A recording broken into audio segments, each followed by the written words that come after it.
Olá! Hoje nós vamos falar sobre autorresponsabilidade. É um dos meus assuntos preferidos e não existe forma de falar nem sobre desenvolvimento humano e nem sobre conscientização para a evolução sem passar profundamente pela autorresponsabilidade. Talvez você não tenha escutado por esse nome, mas eu tenho certeza que você aplica isso na sua vida, por isso eu não vou te contar nenhuma novidade. Ou talvez você conheça muito bem a teoria e o embasamento desse nome, mas possa me dar a oportunidade de escutar através de uma outra ótica e talvez aí olhar também por um outro lado todo esse processo. Bom, na época que eu conheci essa nomenclatura de autorresponsabilidade, que eu compreendi que existia uma formalização disso, fez muito sentido. Eu escuto as pessoas falarem assim, nossa, quando eu descobri a autorresponsabilidade foi um baque, foi um horror perceber que tudo que acontece ao meu redor é minha responsabilidade. Mas de verdade, gente, isso é óbvio, sabe? Isso é bem óbvio. O que acontece é que nós não queremos, né? Não é um desejo, não é exatamente aquilo que você botou na programação lá do Papai do Céu quando você veio pra Terra. Eu quero ser responsável por todas as minhas tristezas, meus dramas, as situações que acontecem pra mim. Não, né? E já dá pra engatar aí, porque talvez tu já esteja pensando, como assim, né? Sou responsável por tudo que acontece pra mim. Então, se acontece uma tragédia na minha vida, eu sou responsável por ela? Você não é responsável, na maioria das vezes, por uma tragédia, um fator externo que acontece pra você. Por exemplo, você estava dirigindo seu carro e uma pessoa vem e bate no seu veículo e você não é responsável por isso. Talvez você tenha uma parcela de responsabilidade, talvez, mas talvez não. Que poderia ser uma parcela de responsabilidade. Talvez você estivesse andando um pouco rápido, talvez você estivesse um pouco desatento, talvez você estivesse mexendo no celular, e por mais que você estava no seu direito, você tem uma parcela de responsabilidade. Mas talvez não, talvez você estava na sua via, andando na velocidade desejada, prestando muita atenção, e uma pessoa veio absolutamente do nada e bateu no seu carro. Ok, então, Cássia, nesse caso, eu não tenho responsabilidade. Você não tem responsabilidade sobre o fato que aconteceu, uma batida no seu carro. Mas você tem responsabilidade, sim, sobre tudo que esse fato gera na sua vida. Como por exemplo, você pode ficar muito indignado porque o cara era muito barbeiro e ele tava mexendo no celular ou ele tava alcoolizado e ele foi muito inconsequente e ele merece ouvir umas verdades e você quer mais que ele porque você acha que não pode ser assim e tal. E todo esse sentimento que você tá gerando, e enquanto eu tô falando aqui com você e eu me coloco na posição de estar sentindo o que a pessoa estaria sentindo nessa indignação, eu já começo a ter aqui no meu estômago um embrulho. Talvez daqui 10, 15 anos eu venha a desenvolver um nódulo ou um sistema não reconhecido pelo meu corpo nessa região. E eu diga, eu não sou responsável por estar doente. Porque nunca, eu vou pensar que todas as vezes que alguém bateu no meu carro, que quebrou uma telha da minha casa, que o vizinho botou o lixo no lugar errado, todas essas vezes, quando eu fiquei com muita raiva do que estava acontecendo, porque afinal não era culpa minha, eu criei isso aqui na boca do meu estômago. Nossa, foi tipo começar com os dois pés esse vídeo, né? Mas é isso, gente.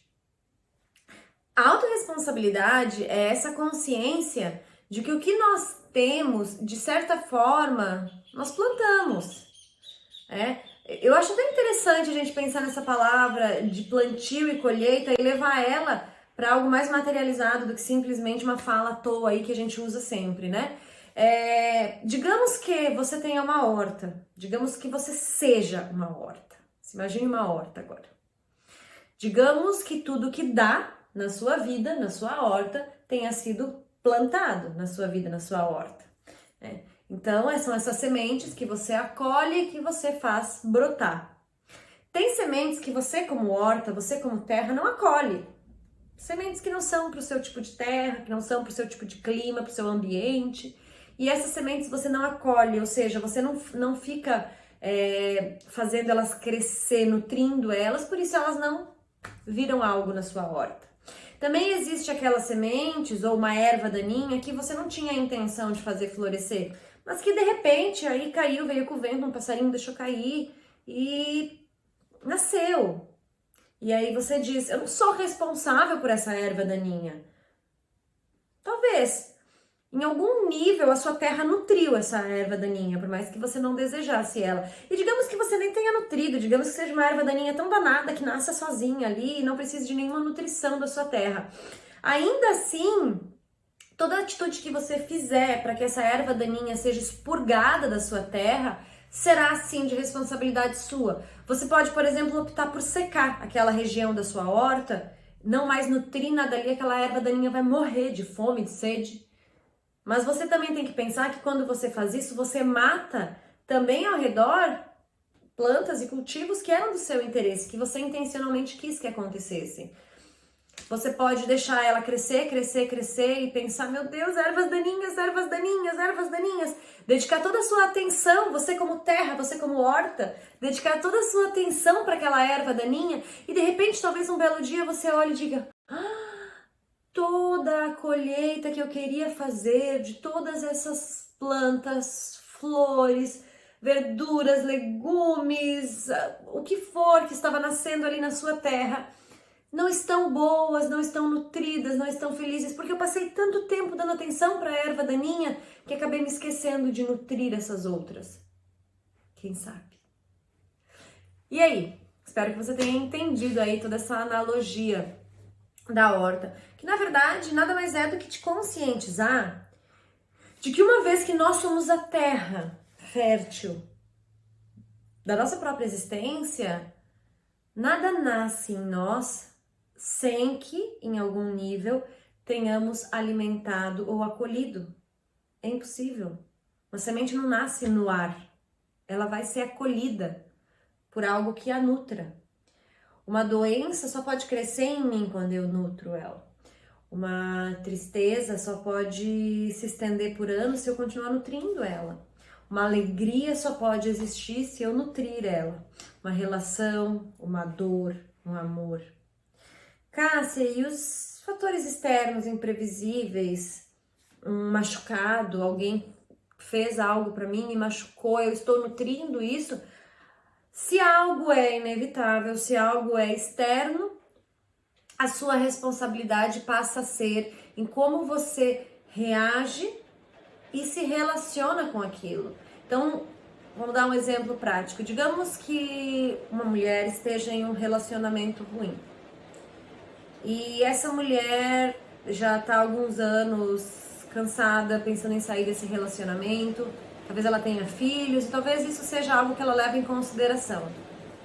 Se você talvez esteja pensando, a responsabilidade é dela de nunca ter saído desse relacionamento, sim, você está certa. Mas não no sentido de julgar, porque a responsabilidade também é dessa mulher pelos filhos dela ter conseguido crescer estáveis e felizes, porque ela assumiu uma outra responsabilidade. Entende? Não tem certo nem errado. Se ela tivesse pensado nela e tomado a responsabilidade sobre o relacionamento antes, ela estaria talvez orgulhosa hoje por ter um relacionamento mais saudável, mas talvez estaria triste porque os filhos cresceram sem pai e para eles era importante. Talvez se ela tivesse simplesmente só se mantido no relacionamento, que foi a escolha dela, ela estaria orgulhosa hoje por ver que agora os filhos são mais maduros, têm mais condição de receber aquilo e, enfim, estão bem resolvidos. Mas, ao mesmo tempo, ela teve que entregar aí anos da vida dela num relacionamento não bom. A responsabilidade não é sobre escolher aquilo que é certo, porque muitas vezes, vamos ser sinceros, todas as vezes na nossa vida, não existe o certo e o errado. Não existe o melhor e o pior. Existe o que vai funcionar para ti naquele momento. E existe a questão de que tudo que a gente escolhe tem uma consequência. E nós temos que ser responsáveis, assumir essas consequências.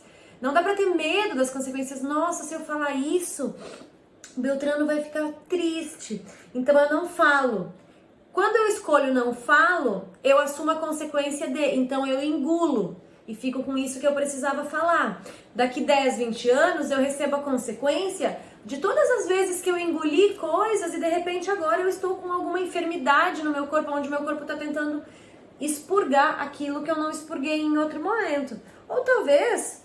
volta 20 anos atrás, fala o que tu quer pro Beltrano, o Beltrano se ofende, fica muito triste, acaba a relação e tu assume a consequência de não ter mais a relação com aquela pessoa e quem sabe pra ti era muito importante. Sei lá qual é a melhor escolha. Isso aqui não é um vídeo pra te dizer o que tu deve fazer. Isso aqui é um vídeo pra te dizer que tudo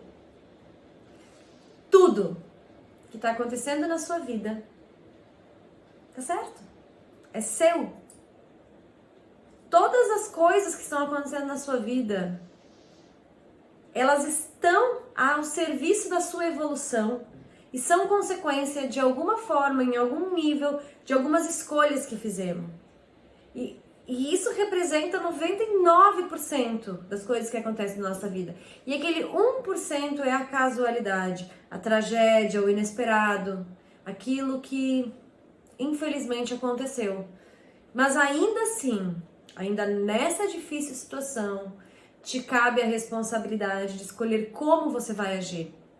Lembra do primeiro exemplo que eu dei aqui nesse vídeo? De alguém que você estava andando no seu veículo, veio, bateu e você foi lá e vomitou toda a sua raiva diante daquela pessoa irresponsável que bateu no seu carro? Então, houve uma escolha naquilo. Agora, o fato já tinha acontecido, o 1% já aconteceu, bateram no meu carro. O que você faz a partir disso é sua escolha e, consequentemente, gera uma responsabilidade. Já pensou se talvez você descesse do carro, oferecesse a ajuda que a pessoa precisava, porque se, como a gente falou, ele estava embriagado ou aconteceu alguma coisa, ele precisa sim ser penalizado, ele precisa sim ser responsabilizado ou responsabilizada, porém, a sua gritaria, o seu ódio não vai ajudar nenhuma das partes, pelo contrário, vai piorar uma dissolução desse caso. Quem sabe você possa ajudar, quem sabe você possa estender a mão. Já pensou? Se daqui a 10 anos essa pessoa tá curada, tendo uma boa vida, talvez ressignificou tanta coisa e foi trabalhar ajudando outras pessoas a largar os vícios, só porque um dia, uma pessoa amorosa num acidente de trânsito, que ele tinha sido culpado ou ela, desceu do carro e ao invés de gritar, ofereceu a mão? Já pensou na mudança que dá pra fazer no mundo quando se torna consciente de que cada vez que a gente cruza com alguém, cada vez que estamos juntos com alguém, cada vez que plantamos uma semente, fazemos algo, recolhemos o lixo do chão, cada vez que fazemos algo, que agimos, que intencionamos, que pensamos, cada vez que estamos em uma ação, nós estamos plantando um futuro. E esse futuro é meu, é seu, é de todos nós. Por isso, tentar buscar com amor as melhores escolhas que gerarão as melhores consequências é o melhor. Se alguém me fala algo e ao invés de eu fomentar raiva, eu fomento compaixão, talvez eu esteja sendo melhor para mim, porque o meu sistema se organiza com maior saúde, talvez eu esteja sendo bom para o outro, que pensou, que estranho essa pessoa, em vez dela gritar comigo, ela foi carinhosa. E talvez ressignifique na próxima vez que essa pessoa for gritar com seu próprio filho. Todas as vezes, nós temos uma escolha. E eu, hoje, escolho estar aqui, trazendo essa mensagem para você.